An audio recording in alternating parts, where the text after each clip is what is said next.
and impenetrable, making the atmosphere even gloomier. All rules forbidding smoking in government offices had fallen by the wayside as nerves came to a head.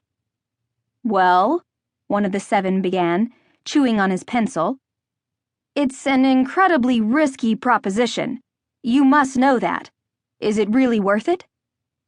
People had already completely lost interest in the moon missions before the last launch in 1972, another one said. "Why do you think they'd be on board with us going back?" "It could be done," a third said. "We could tell them there's a good chance of finding large amounts of tantalum-73 at the moon's south pole." The room was suddenly buzzing, the tension starting to crescendo. "You don't want to go back to the South Pole, trust me." "Of course not. It'll kill you." "I'm aware of that. If you ask me, I say leave the whole place alone." "Gentlemen," Dr. Blank interrupted, "do you have any idea how important a discovery, tantalum-73, would be? Most current technology is dependent on this material. People would be throwing money at us." "So we're going up there to search for natural resources. I thought," one of the other men said. Dr. Blank interrupted him again.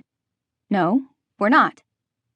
The chairman of the Joint Chiefs of Staff cleared his throat. "Let me put the cards on the table for you, gentlemen. We are not going to the South Pole of the moon, and whether or not tantalum-73 is found on the moon is completely immaterial." Confusion spread through the room. "I presume some of you are familiar with Project Horizon?" he continued. The man who had spoken first asked, "You mean the research done in the late 50s? The plans to build a military base on the moon? I thought that was scrapped." Dr. Blank shook his head. "The base isn't military." He looked at the chairman of the Joint Chiefs. "It's just a research station, isn't that right?" The chairman didn't answer. He gave the man a friendly look. "It's called Darla 2. It was constructed in the 70s under the name Operation DP7. "But why in the world, why haven't any of us heard of it before?" "All information concerning Darla 2 was classified top secret until just recently, for security reasons." He paused for a second, pondering whether or not he ought to say any more. Dr. Blank beat him to it, explaining, "Darla 2 was built from 1974 to 1976, but the base is in the Sea of Tranquility, where, as you know, Armstrong and Aldrin originally landed in '69. None of the other landings occurred there." "Why was it built?" one of the men who had been quiet up until that point asked. "We found something," Dr. Blank replied. "Could you elaborate?" "We don't know what it is. The plan was to continue our studies and station personnel on the moon, but as you already know, after 1976 we lost most of our funding. And as I hinted, finances weren't the only reason the moon program was terminated.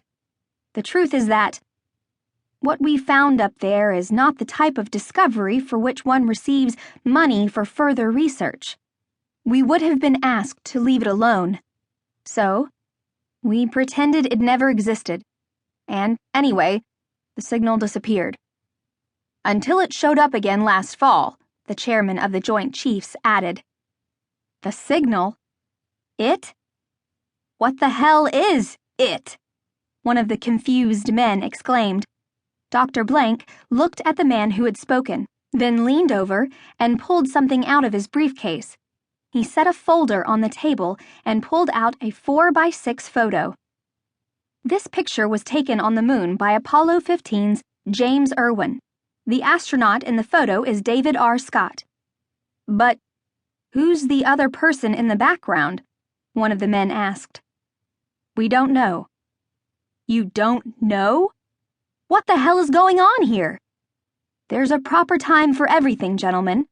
All the information you're asking for will be made available once we've unanimously voted to proceed with the plan, which, may I remind you, the President himself is in full support of.